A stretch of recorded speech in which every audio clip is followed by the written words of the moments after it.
There are plenty of mixed thoughts around Lingyang and how good he is compared to your other 5-star choices. What the dog doing? Although this video is strictly a build guide to play Lingyang to his best potential, you should know that he has the same base attack as Charo and Jian. Lingyang's downfall comes from his low scaling, which makes him seem weak in the early game because you have low attack, low crit rate, and low scaling. So let's start with Lingyang's kit and some tech for his combos to maximize his damage. Lingyang will have two main rotations, one from his normal state and a different rotation while he is in his Lion's Vigor state.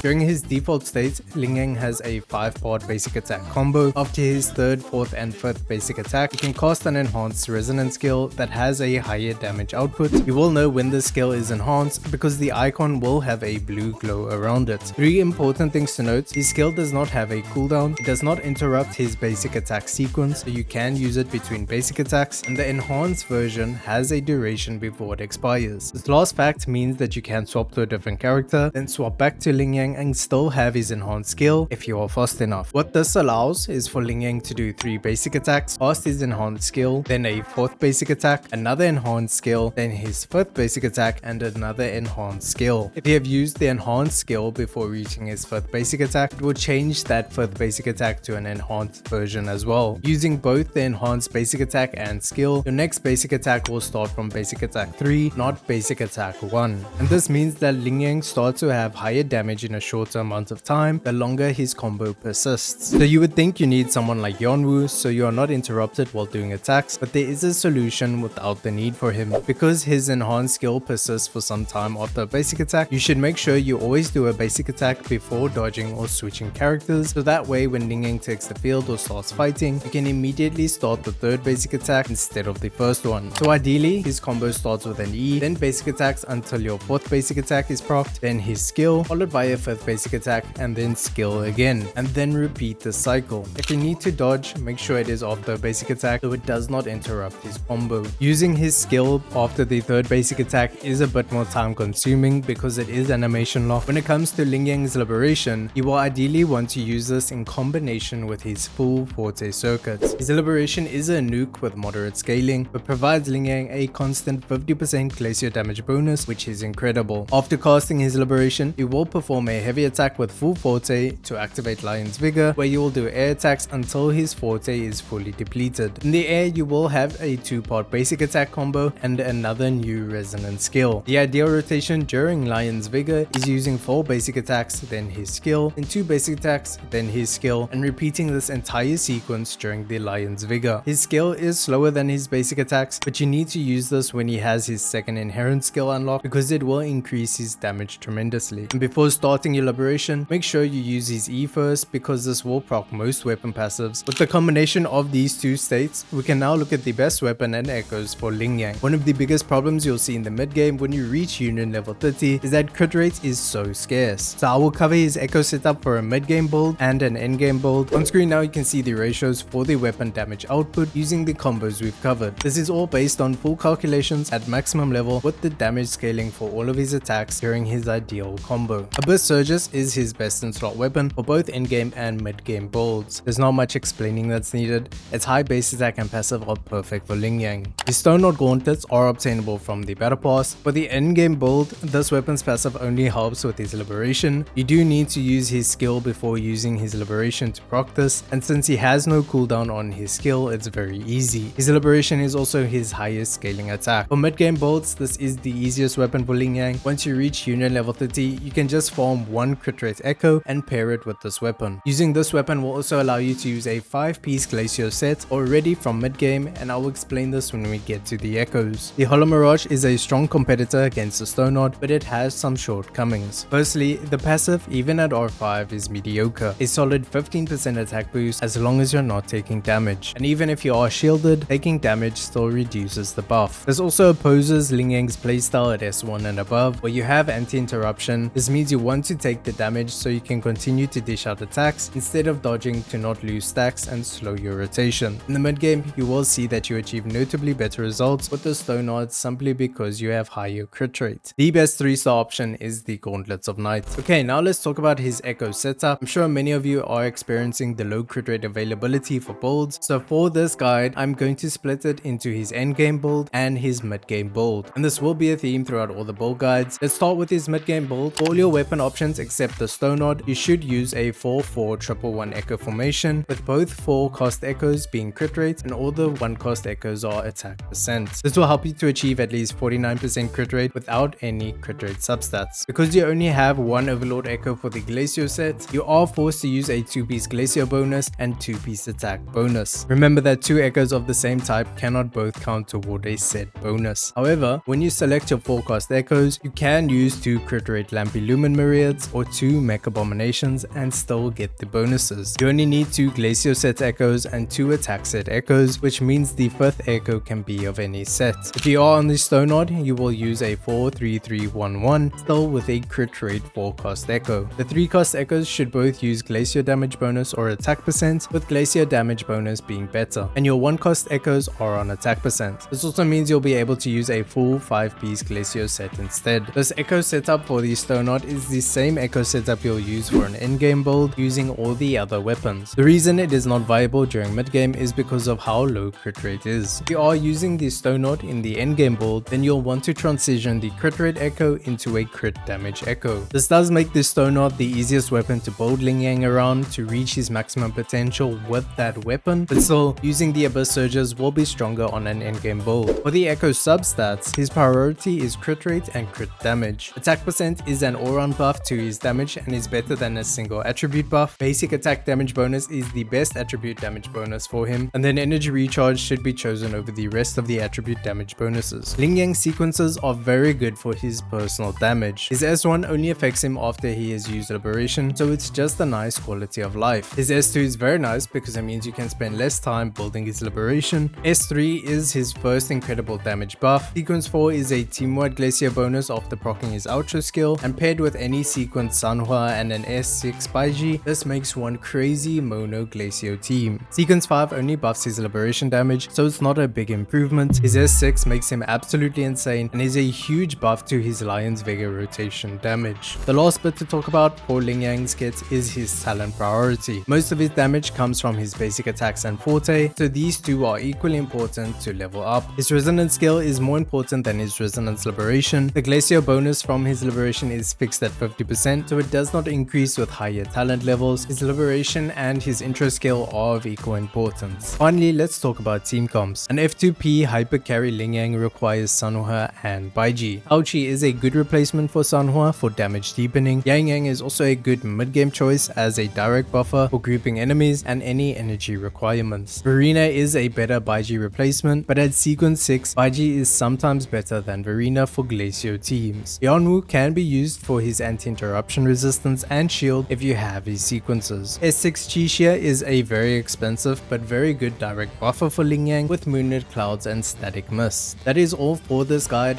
I will see you in the next video.